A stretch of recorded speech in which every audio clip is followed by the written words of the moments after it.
ಮಾವ ಏನಿನ್ನ ಯೋಚನೆ ಮಾಡ್ಕೊಂಡೆ ನಿಂತಿದ್ಯಾ? ಅಲ್ಲ, ಐಸು ಮೇಡಮ್ ಅವರೇ ಮುತುವರ್ಜಿ ವಹಿಸ್ಕೊಂಡು ಮಾಡವ ಅಂತ ಹೇಳ್ತಾವ್ರೆ. ಸೋದ್ರು ಮಾವ ಆಗಿರೋ ನೀನು ಒಂಚೂರು ಜವಾಬ್ದಾರಿ ತಗೊಂಡು ಓಡಾಡಬೇಕು ತಾನೆ.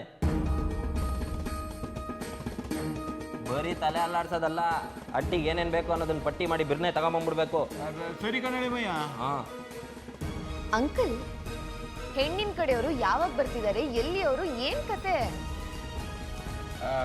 ಅವರು ಬೆಂಗಳೂರು ಕಡೆ ಅವರು ಇವತ್ತು ಸಂಜೆಗೆ ಬರ್ತೀನಿ ಅಂತ ಹೇಳವ್ರೆ. ಹುಡುಗಿ ಅಪ್ಪ ಅಮ್ಮ ಬಹು ಶ್ರೀಮಂತರು, ಆಟ ಮಾತ್ರ ಗೊತ್ತು ನಂಗೆ. ಸರಿ ಸರಿ ಇರಲಿ ಬಿಡು. ಅವ್ವ ನೋಡೋಳೆ ಆದಮೇಲೆ ಇನ್ನೊಂದ್ಕಿಂತ ಯೋಚನೆ ಮಾಡೋ ವಿಚಾರನೇ ಬರೋಕ್ಕಿಲ್ಲ. ಐಸು ಮೇಡಮ್ ಅವರೇ, ನೀವು ಬಿರ್ನೆ ಅದೇನೇನು ಬೇಕು ಅಂತ ಪಟ್ಟಿ ಮಾಡಿಬಿಡಿ. ಲೋ ಮಾವ, ಅಟ್ಟಿ ಅಲಂಕಾರ ಹೆಂಗಿರ್ಬೇಕು ಅಂತ ಹೇಳ್ಕೊಡ್ತೀನಿ ಬಾ. ಅದು ಅಲ್ಲ ಇದು ಅಲಕಂಡ ನಡಿಮಯ್ಯ, ಅದು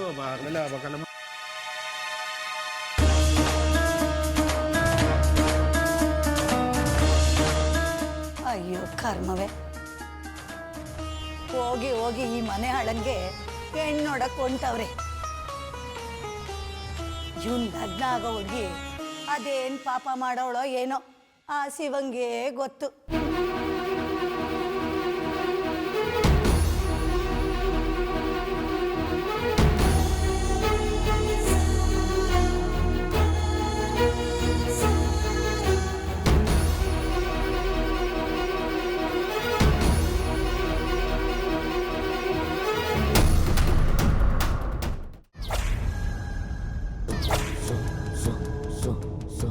ಹೆಂಗ್ಯವ ನಿನ್ನ ಸೊಸೆನ ಸಾಮಾನ್ಯದವಳು ಅನ್ಕಬೇಡ, ಭಾರಿ ಚಾಲಾಕಿ ಅವಳು. ನಿಂತಾವ ಮಯಸ್ಸನ್ನ ಲಗ್ನ ಮಾಡಕ್ ಬಿಡಕ್ಕಿಲ್ಲ ಅಂತ ಹೇಳಿ ಅಲ್ಲಿ ರಂಗೆ ಕೊಡಂತಾವ. ನಾನೇ ಮುತುವರ್ಜಿ ವಹಿಸಿ ಎಲ್ಲ ಮಾಡ್ತೀನಿ ಅನ್ನೋ ನಾಟಕ ಮಾಡ್ತಿದ್ದು ನೋಡ್ಬೇಕಿತ್ತು ನೀನು. ಮಾಡೋದೇನೋ ಮಾಡೇ ಮಾಡ್ತಾಳೆ ಅಂತ ನಂಗೆ ಸಂದಾಗ ಗೊತ್ತು. ಈ ಅಟ್ಟಿನಾಗೆ ನನ್ನ ಎದುರಾಕೊಂಡವ್ರನ್ನ ಮಟ್ಟ ಹಾಕಗಂಟ ನಾನು ಹೆಂಗೂ ಸುಮ್ಕಿರಕ್ಕಿಲ್ಲ ಅಲ್ವಾ? ಅದೇ ಗಾಳಿ ಅವಳಿಗೂ ಬೀಸೈತೆ. ಅವಳ ಲೆಕ್ಕದಾಗೆ ಕಡೆ ಗಂಟ ನಾನು ಮೂಲೆ ಸೇರ್ಕೊಂಡ್ಬಿಡ್ತೀನಿ ಅಂತ ಅನ್ಕೊಂಡ್ಬಿಟ್ಟವಳೆ.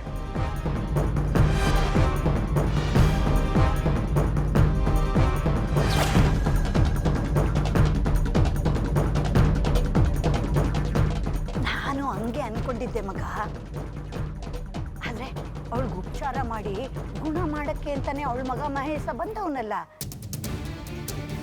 ಏಟೆ ಆದ್ರೂ ಅವನು ಡಾಕಿಟ್ರಲ್ವೇ, ಅವನು ಕೊಡೋ ಔಷಧಿ ಬಿದ್ದರೆ ಅವಳು ಬಿರ್ನೆ ಗುಣ ಆಗೋದು ದಿಟ.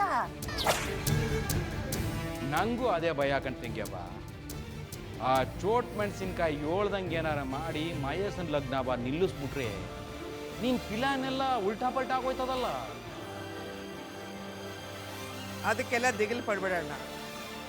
ನಮ್ಮ ಮಹೇಶನ್ ಯಾವ ಕೊರತೆ ಹಿಡಿದು ಅವಳಿಗೆ ಲಗ್ನ ನಿಲ್ಸಕ್ಕೆ ಸಾಧ್ಯ ಆಗುತ್ತೆ ಇವಳು? ನಮ್ಮ ಮಹೇಶ ಪಟ್ಟಣದಾಗೆ ಸಂದಾಗ ಓದಿ ಡಾಕ್ಟ್ರು ಮಾಡವನೆ. ಹಂಗೆ ಡಾಕ್ಟ್ರು ಓದಿರೋಳನ್ನೇ ತಂದು ಅವನಿಗೆ ಲಗ್ನ ಮಾಡಿಸಿ ನಾನೇ ಸಾನೇ ಓದ್ಬಿಡ್ತೀನಿ ಅಂತ ಮೆರಿತವಳಲ್ಲ ಐಶ್ವರ್ಯ, ಅವಳು ಸೊಕ್ಕನ ಹೆಂಗ್ ಅಡಗಿಸ್ತೀನಿ ನೋಡ್ತಾ ಇರು.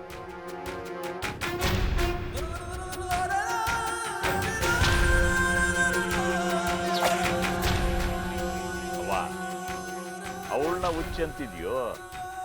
ಅವಳು ಸಂದಾಗೆ ಅವಳೆ, ಹುಚ್ಚಿಡ್ದಿರೋದು ನಿಂಗೆಯ. ಆಮೇಸ ಯಾವ ಸೀಮೆ ಡಾಕ್ಟರ್ ಕಣವ್ವ?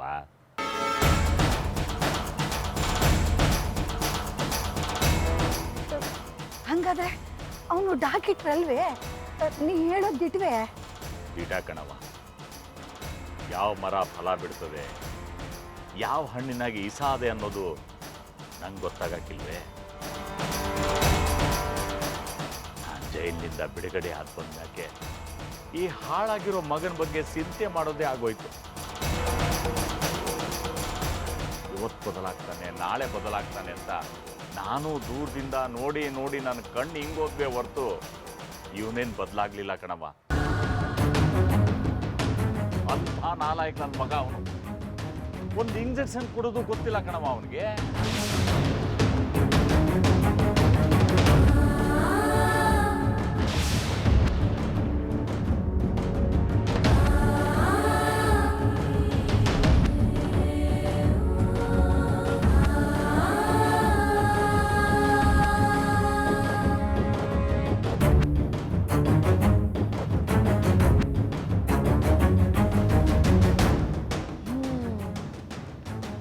ಇಷ್ಟು ಸಾಕು ಮಾವ ನನಗೆ.